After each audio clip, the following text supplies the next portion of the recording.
Water is every magician's dream trick.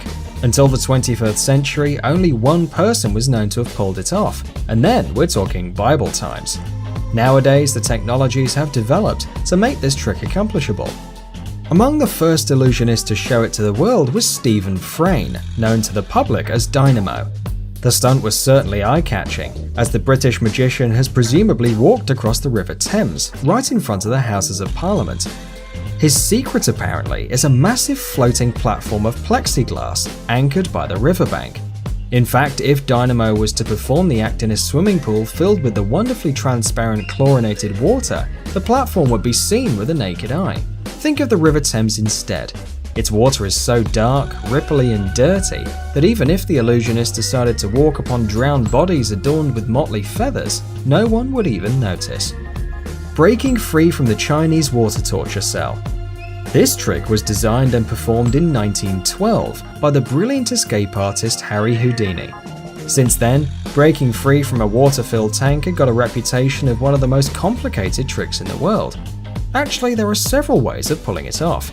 The main secret of the stunt lies in the tank's locks, and of course in the impressive physical training of the illusionist who had dared to perform it. While a magician's assistant secured the locks of the lid, the artist would surreptitiously remove pivots from the hinges attaching the lid to the tank. Then, in order to get out, he would only have to tense his abdominal muscles, pull himself together, do a quick flip turnover, and come up for air. At this point you might think, big deal, anyone could do that. But actually, Chinese water torture cell is considered a truly death-defying act. Just think about it. The trick requires a performer to be hanging upside down for 3 minutes at least. That alone makes a serious challenge. Add to that the immersion underwater, physical exertion, and the danger of falling unconscious because of the intense blood flow to your brain. In the end of the equation, we get not just an ordinary trick, but a dangerous, life-threatening stunt. It's amazing how far an illusionist is willing to go just to amuse the public. Pulling a rabbit out of a hat.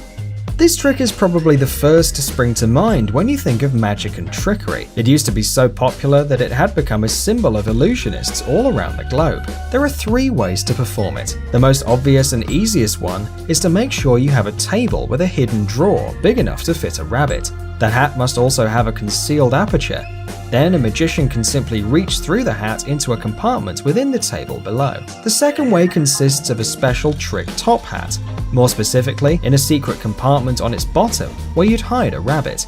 During the performance, you'd only have to slide the compartment door open and grip hold of the rabbit. The third way is to put the rabbit in a makeshift sack and attach it to the hook under the table in front of you. With the help of simple hand movements, lift the hat quickly and insert the bag into it. All that's left now is to utter some magic words, perhaps wave your magic wand a bit for dramatic effect, and pull the rabbit from the hat to the delight of the crowd.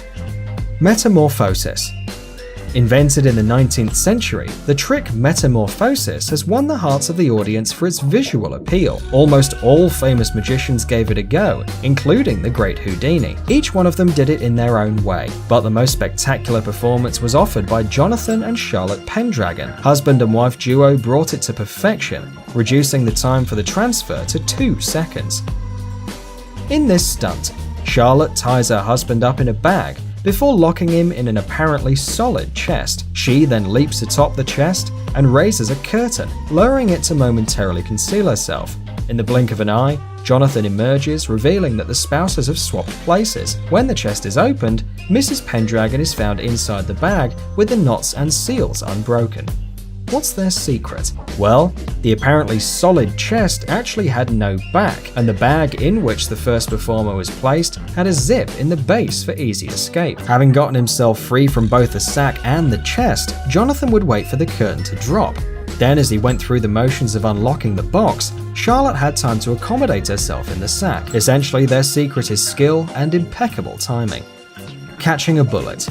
The bullet catch is one of the oldest and most respected stunts in the magician community. It had been perfected for centuries until the trick reached its pinnacle in the performance of Penn and Teller, simultaneously firing guns at each other and catching bullets with their mouths. The most important thing that makes the bullet catch trick go so smoothly is the artful work of hands, jaws, and tongue. The bullets which the performers demonstrate to volunteers from the audience are fake. They burst as soon as they're fired. You may ask then, how about the marks that the volunteers leave on projectiles? Magicians announce in a loud voice which letters or pictures they draw on a bullet casing. At the same time, an assistant backstage puts the same symbols on 2 empty casings. The performers approach clothes racks and start putting on safety vests and masks.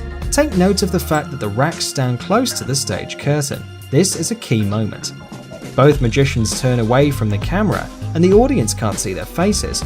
At this moment, the assistants place freshly signed bullets into their mouths. Now it's time to admire the performer's eloquence.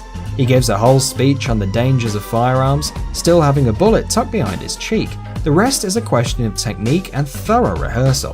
They point a gun at the performance partner, aim carefully, fire fake bullets, and then, covered by smokescreen, manage to relocate the projectile from the cheeks to their teeth. Now, as you have learnt a few secrets of the world's most famous magicians, don't rush to blame them of fraud. Remember, the purpose of all these tricks and illusions is to entertain the audience and make them believe it's magic, for which there is so little left in everyday